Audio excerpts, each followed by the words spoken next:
Together for him, ladies and gentlemen. If you're enjoying Lagos, it's his work. Come on, put your hands together for him as he comes to say a few words.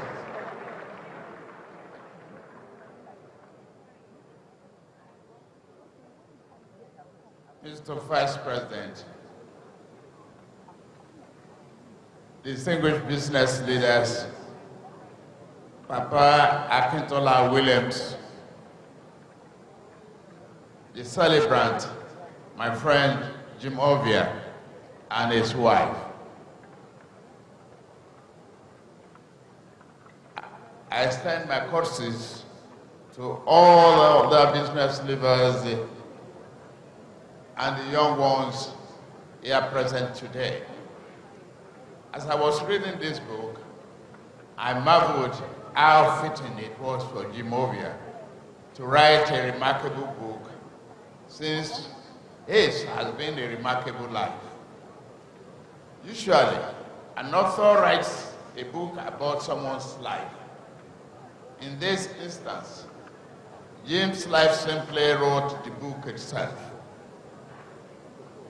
All that was required was to state the facts simply and truly.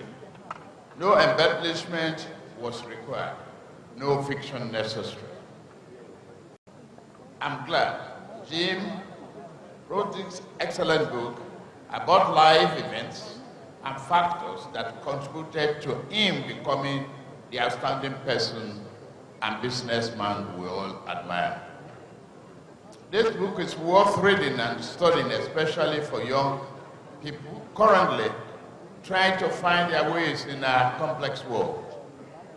It represents the best of what Africa is and the greater good it can be. His life, Jim, is an inspiring picture, a gateway, a glimpse into what African future can make itself if only our children possesses the courage to use their innate creativity and talents to embark on the road of excellence. The back cover correctly calls the book Business Tips from the Godfather of Nigerian Banking. This title is fitting and proper, but because Jim was born, not because Jim was born into it, because he properly acquired it. This book outlines Jim's humble childhood, the adversity faced after his beloved father passed when Jim was a mere 4-year-old. Confronted by adversity, Jim climbed nevertheless. He pursued education with singular purpose. Excellence was his goal, and he well achieved it. Jim was never afraid to try his best, nor afraid to learn new things. For example, at page 13, he explained his love for technology and computer to the extent he would sneak out of the classes, even though he was majoring in business administration, during the period when he was a university student. He would sneak out and sit in the class where technology is being studied. At that stage, no one knows what his future holds for him. While certain of his goals, I know Jim since when the inception of Senate. I remember when he opened the bank's first office Front Street. I was the treasurer of Exemplary that time. He referred to this in his book.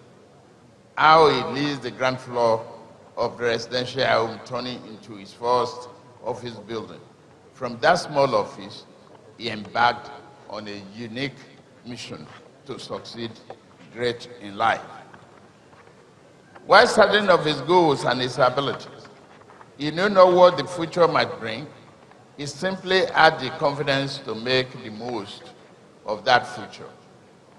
What is most telling about Jim's personality is how he has remained a humble man despite his herald success.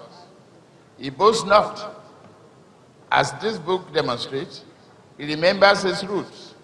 He remembers he would not have made it without the help of others, as his loving mother and a dutiful older brother and a committed and loving wife.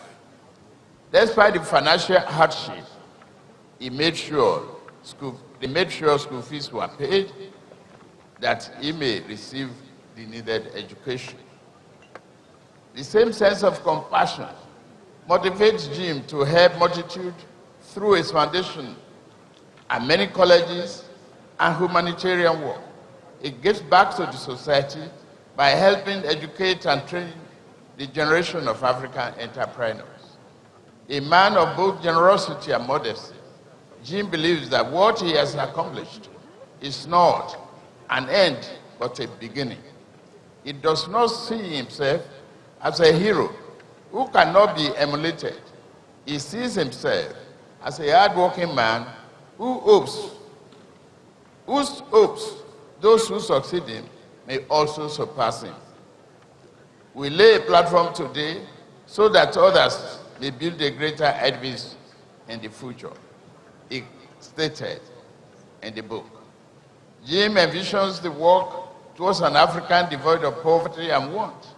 He believes in an Africa and a Nigeria where every child, no matter how humble is beginning, will make the fair opportunity to become a Ovia in his chosen field, be it banking, medicine, education, governance, or the humanitarian care of others.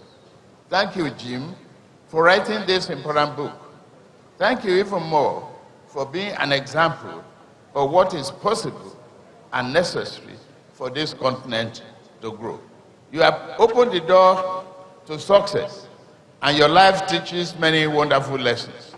It is up to the next generation to walk through that door in order to create a better and more prosperous Africa and Nigeria.